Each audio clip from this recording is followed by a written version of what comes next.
There are moments in history when silence speaks louder than words, and for the Galactic Assembly, humanity's silence had been a blessing for 50 millennia. But on the day Captain Devin Blackwood activated his ship's quantum beacon, that silence shattered like glass across the cosmos. The stellar horizon cut through the darkness of space, its sleek hull gleaming under distant starlight.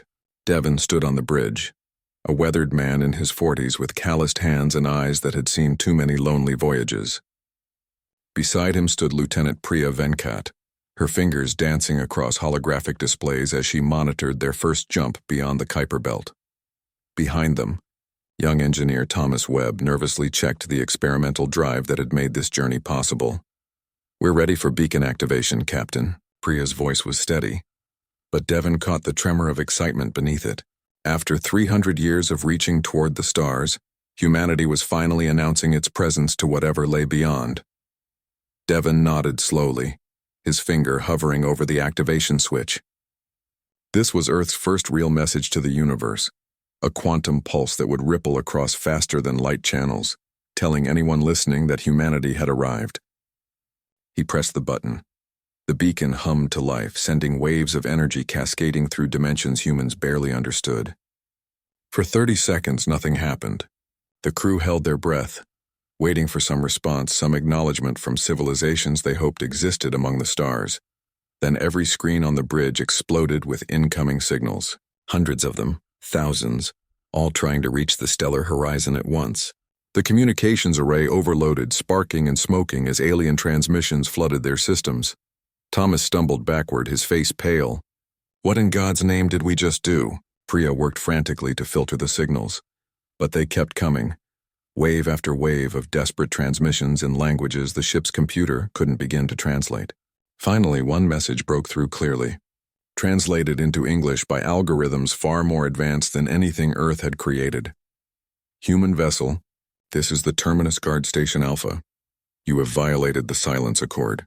Power down your beacon immediately. Do not, I repeat, do not transmit your stellar coordinates.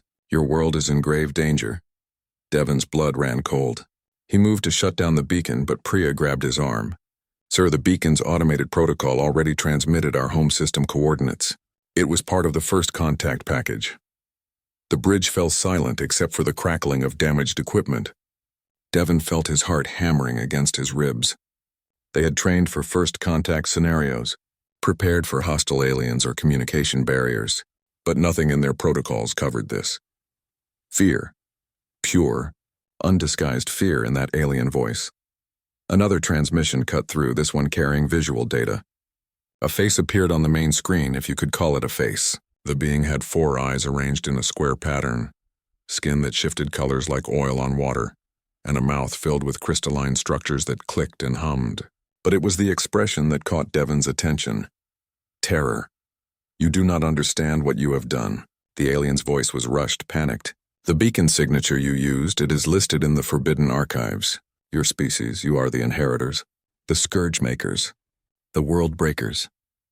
Priya stepped forward, her scientist's mind trying to make sense of the impossible. "We're explorers, not conquerors. We've never even left our solar system before today. There must be some mistake." The alien's colors shifted to deep purple, what their computer tagged as a sign of mourning. "No mistake. Your genetic markers match the ancient records. 50,000 years ago, your ancestors nearly destroyed the galaxy. The first cataclysm, the war of consumption. 20 million species went extinct." The alien's image flickered as another transmission interrupted. This time, dozens of alien faces appeared in split screens around the bridge. They represented different species, wildly different forms of life. But they all shared one thing in common. Every single one was preparing for war. Devin watched in horror as one screen showed massive warships powering up weapons. Another displayed what looked like a planet-sized fortress rotating to face Earth's direction. A third showed alien soldiers being loaded into transport vessels by the millions. Captain Devin Blackwood of Earth. A new voice, older and weighted with authority, echoed through the bridge. "This is High Arbiter Xenth of the Galactic Assembly. Your vessel will proceed immediately to Assembly Station Prime. You will not resist. You will not attempt to return to your home world. If you deviate from our escort, if you make any hostile moves, the coordinates you transmitted will be targeted for complete sterilization. Thomas's voice cracked as he spoke. They're going to destroy Earth. Everyone we know, everyone we love. Devon's mind raced. Years of command experience kicked in, pushing past the shock and fear. How many ships are moving toward Earth's position? Priya's fingers flew across her console, pulling data from the avalanche of signals still flooding their systems. Her face went white. Sir, I'm reading power signatures from over 3,000 vessels. Dreadnought class or larger. They're converging from 12 different sectors. 3,000 warships. Devon had seen Earth's entire space-capable fleet. They had 47 ships, most of them cargo haulers and mining vessels. The Stellar Horizon was their most advanced craft, and it barely qualified as armed. They had no chance. No chance at all. A formation of alien vessels materialized around them, appearing out of faster-than-light jumps with perfect precision. They were massive, each one dwarfing the Stellar Horizon like a whale beside a minnow. Their hulls were dark, covered in what looked like battle scars, and their weapons arrays tracked the human ship with cold efficiency.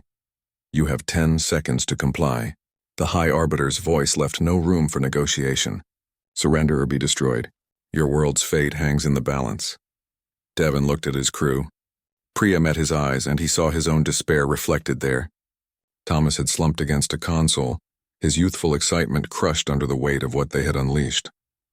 They were 3 humans in a tiny ship, surrounded by forces that could crack planets, facing accusations of crimes committed before recorded history began. He thought of Earth. Beautiful blue Earth spinning peacefully in space, unaware that first contact had gone so catastrophically wrong. He thought of his daughter, playing in a park in New Delhi, laughing under a sun that might soon be extinguished by alien fire. He thought of all the people down there, 8 billion souls who had no idea that humanity's greatest achievement had become its death sentence. Devon's hand moved to the communications panel. This is Captain Blackwood. We surrender. We'll follow your escort, but please give us a chance to explain. Whatever our ancestors did, we knew nothing about it. We're not the same people. We've changed. The High Arbiter's response was immediate and crushing. That is what they said too 50,000 years ago, right before they consumed half the galaxy. The journey to Assembly Station Prime took 6 days, and every hour felt like drowning in slow motion. The Stellar Horizon moved through space surrounded by its alien escort, prevented from communicating with Earth, cut off from everything familiar. Devon spent most of his time on the bridge, staring at the screens showing their captors, trying to understand the nightmare they had stumbled into. Priya had managed to decrypt some of the alien transmissions, fragments of conversations that painted a picture more terrifying than any invasion scenario Earth had ever imagined. The galaxy remembered humanity, or rather, remembered what humanity had been. The ancient record spoke of a species called the Vorentine, masters of consumption, who had discovered how to convert living matter directly into energy. They had spread across the stars like a plague, harvesting entire civilizations to fuel their expansion. According to the fragmented histories Priya pieced together, the Vorentine had been unstoppable. They could adapt to any environment, evolve past any defense, and their hunger was infinite. It had taken the combined might of every spacefaring species, alliances between bitter enemies, and weapons that scarred reality itself to finally drive them back to their home world. That world had been quarantined, hidden behind barriers meant to last forever, its location erased from all but the most secure archives. That world was Earth. Thomas found Devon in the observation deck, staring out at the alien escort ships. The young engineer looked like he hadn't slept in days. Captain, I've been running genetic comparisons, using the data fragments in those transmissions against Earth's biological databases. Devon turned to face him, dreading what he would hear. We're not the Vorentine, Thomas continued, his voice shaking slightly. We're their descendants, yes, but we're different. The genetic markers they're detecting, they're dormant. Whatever made the Vorentine so dangerous, it's been inactive in humans for thousands of generations. So we're safe? Devon asked, grasping at hope. Thomas hesitated.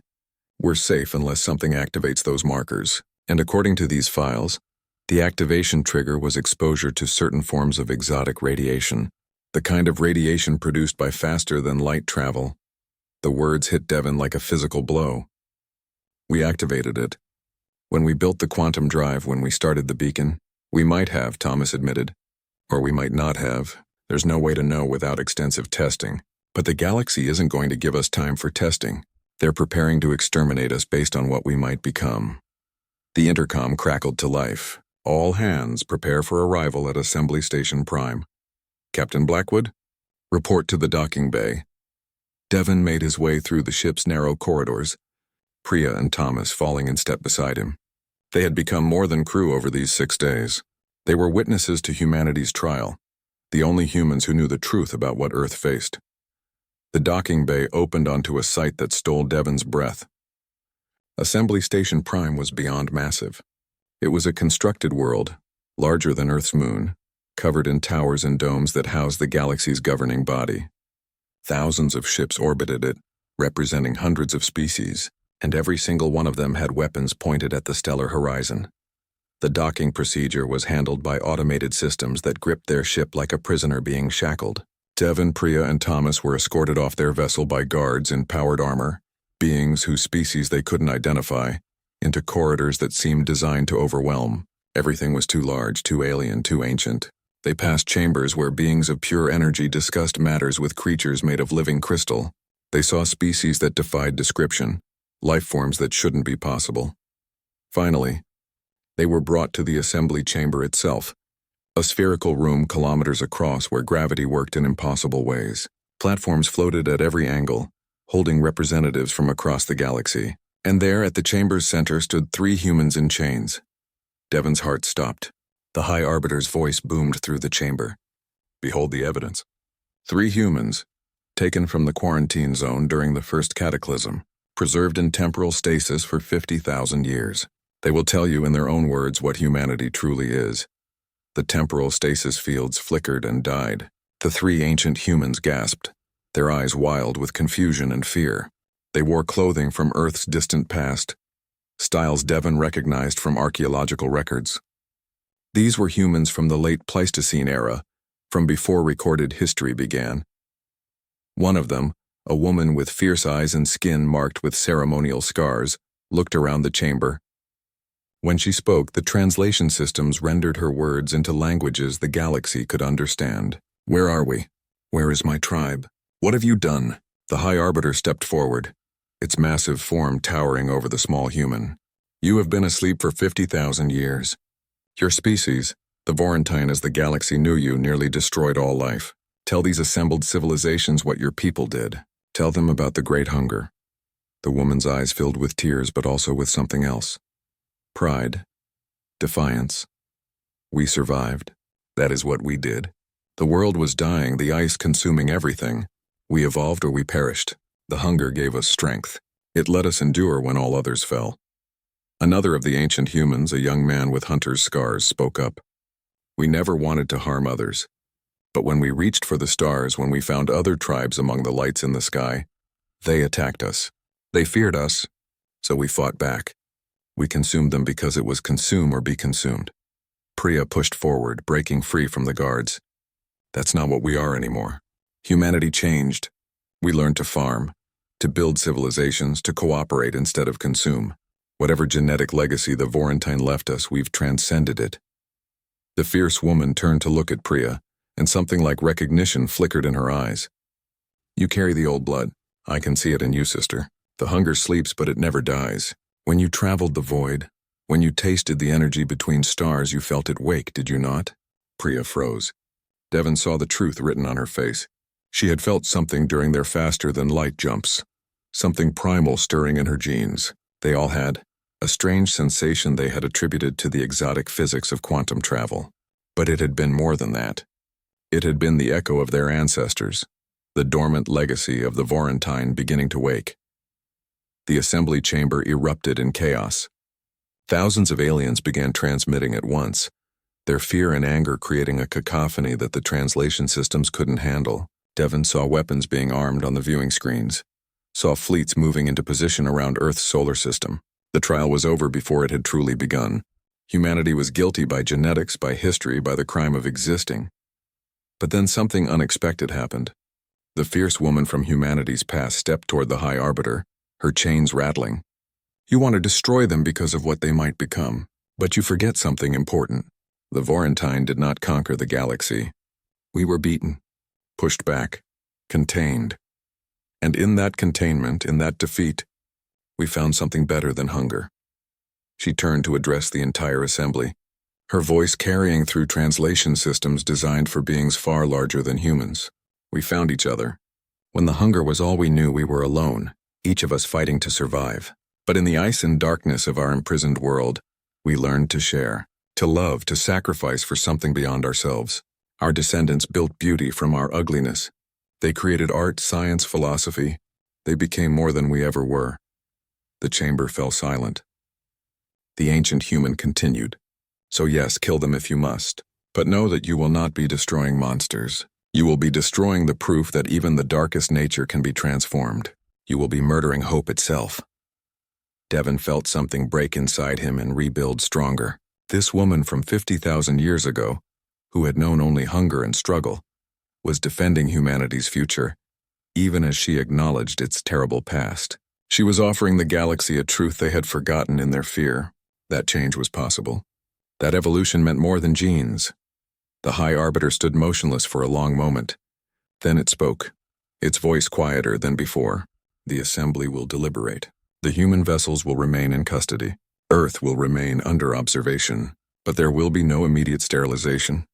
Yet, they were taken to holding cells that were comfortable as prisons go, but prisons nonetheless. Devon, Priya, and Thomas were kept separate from the three ancient humans, though Devon caught glimpses of them being led to their own secure area. The station hummed with tension, thousands of species debating humanity's fate while warships maintained their positions around Earth's solar system. On the third day of deliberation, Devon received an unexpected visitor.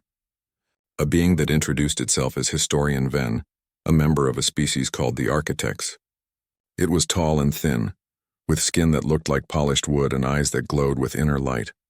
I wanted to meet you before the final judgment. Ven's voice was gentle, curious rather than afraid.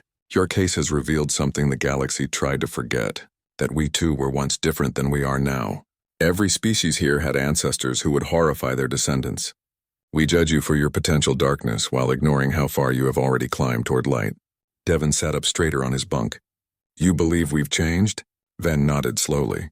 I have studied your species' cultural output, the transmissions that leaked from your world before you achieved faster than light travel. Your music, your stories, your philosophies. They speak of beings wrestling with their nature, choosing compassion over cruelty, sacrifice over selfishness. The Vorentine never created such things. They knew only hunger.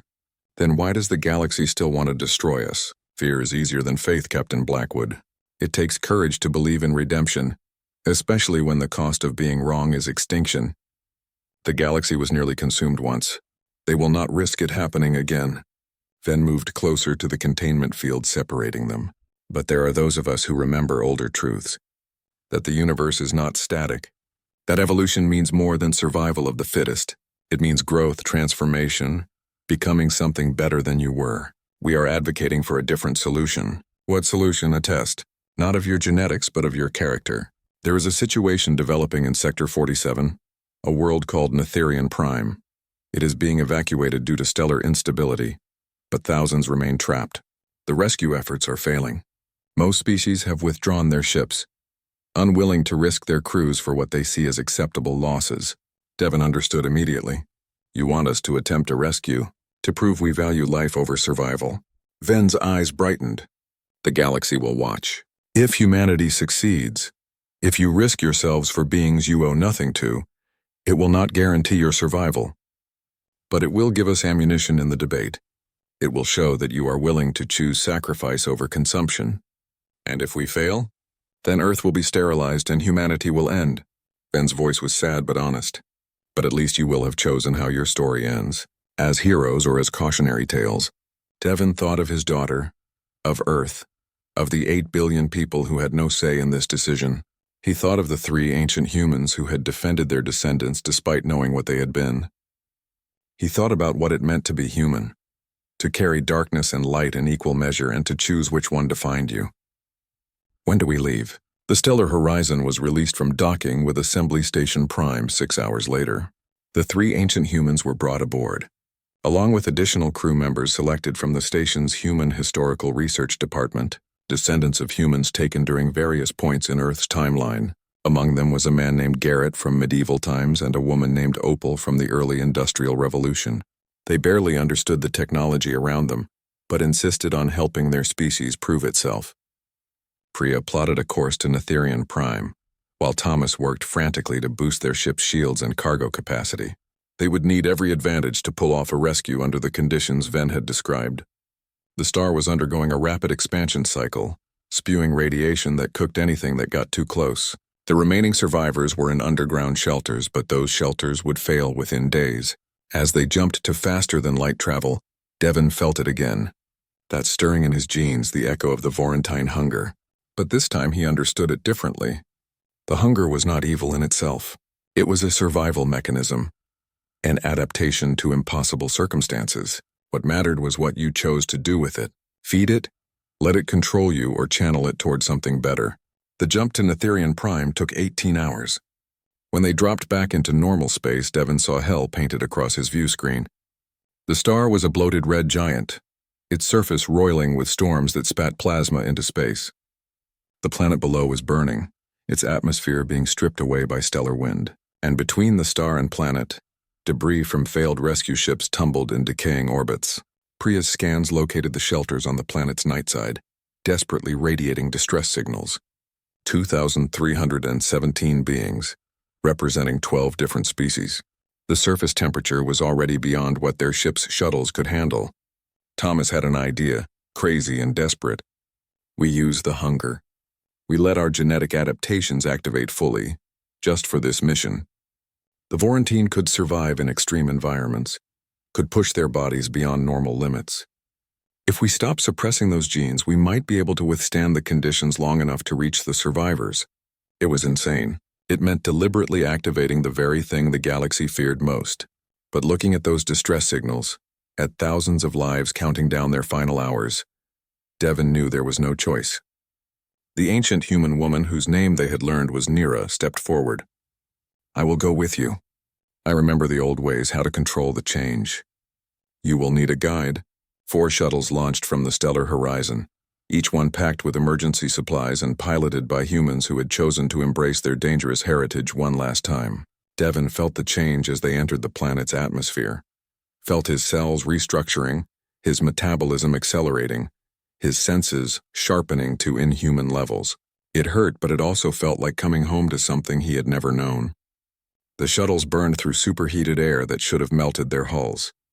Devon's enhanced reflexes helped him navigate through debris storms and plasma eruptions that would have killed any normal pilot. Beside him, Priya was changing too, her skin taking on a faint luminescence as her body adapted to process the exotic radiation flooding the cockpit. They reached the first shelter with minutes to spare before its generators failed. The aliens inside recoiled when they saw the humans, saw what they had become. Devon caught a glimpse of himself in a reflective surface and understood their fear. His eyes had changed, taking on a predatory gleam. His hands had developed claw-like growths. He looked like something from the Galaxies' nightmares, but he kept his mind clear, kept his purpose focused. We're here to save you. Please trust us. The aliens had no choice. They boarded the shuttles, packed in tight while the humans piloted them back through the burning atmosphere. The second shelter, the third, the fourth. Each trip pushed the humans closer to their limits, their bodies burning through energy at rates that would have killed them before the change. But they kept going, driven by something deeper than hunger, driven by the need to prove that they were more than their worst potential. On the final trip, disaster struck. Thomas's shuttle took a direct hit from a plasma eruption. The craft spiraled out of control, filled with 62 aliens who screamed in terror.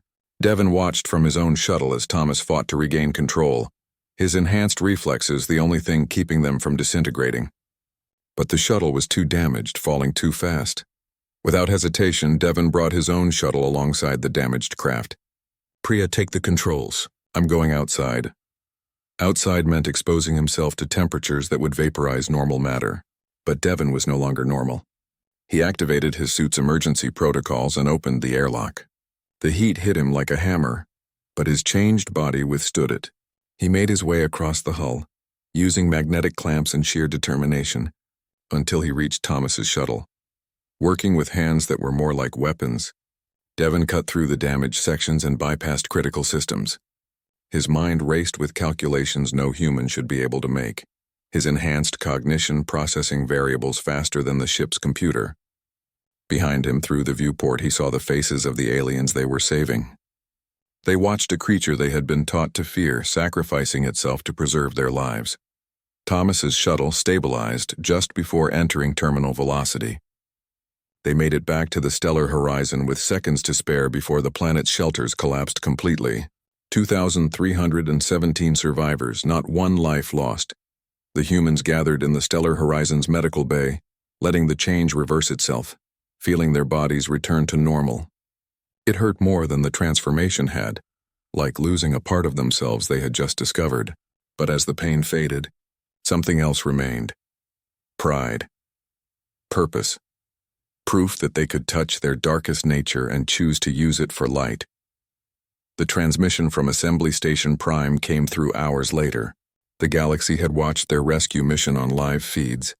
They had seen humans transform into the monsters of ancient nightmares and use that power to save lives instead of take them. The vote was not unanimous. It would never be unanimous, but it was enough. Humanity would be granted provisional membership in the galactic community. Earth would be monitored, studied, restricted in certain technologies and expansions. But it would live. The 8 billion souls on that blue world would wake up tomorrow, unaware of how close they had come to extinction. Devon stood on the bridge of the stellar horizon, looking at Earth on the viewscreen as they approached home. Priya joined him, her hand finding his. "We did it," she said softly. "We saved everyone." "No," Devon replied. "We proved something. That our ancestors' mistakes don't have to define us. That we can carry darkness and still choose light. That's what being human means now." The 3 ancient humans, Nira and her companions, stood with them. They would remain with the stellar horizon, serving as bridges between humanity's past and future. Nira smiled, a gesture that had survived 50,000 years of evolution. "We are proud of you, children of our children. You have become something we could only dream of in the darkness and ice. You have become proof that change is possible." The stellar horizon began its descent toward Earth. Below them, unaware of the drama that had played out among the stars, humanity continued its daily existence. Children played in parks. Scientists worked in laboratories. Artists created beauty from imagination. They were flawed, struggling, imperfect beings carrying the genetic legacy of monsters. But they were also brave, compassionate, and endlessly creative. They were human, and that meant everything and nothing at all. It meant they could fall into darkness or rise toward light, and the choice would always be theirs to make. The Galaxy would watch them closely now, would measure every action against the fear of what they might become. But Devon knew humanity would rise to meet that challenge. Not because they were perfect, but because they had proven they could choose to be better than their nature demanded. The stellar horizon touched down in the Nevada desert, right where it had launched 3 weeks earlier. Ground crews rushed forward, unaware that first contact had nearly ended in genocide. Devon would need to brief world leaders, explain what had happened, prepare humanity for its new place in a galaxy that feared them. It would be complicated, difficult, and perhaps impossible at times, but they had survived. Earth had survived, and in surviving they had taught the galaxy an ancient truth that had been forgotten in fear. That redemption was always possible for those brave enough to choose it. That evolution meant growth not just of body but of spirit, and that the greatest strength was not the power to destroy but the courage to save. As Devon walked down the landing ramp onto Earth's soil, he looked up at the stars. Somewhere out there, thousands of species were watching, wondering what humanity would do next, and Devon smiled because he knew the answer. They would stumble and struggle, make mistakes and learn from them, carry their darkness while reaching for light. They would be human, beautifully, terribly, hopefully human, and that would be enough.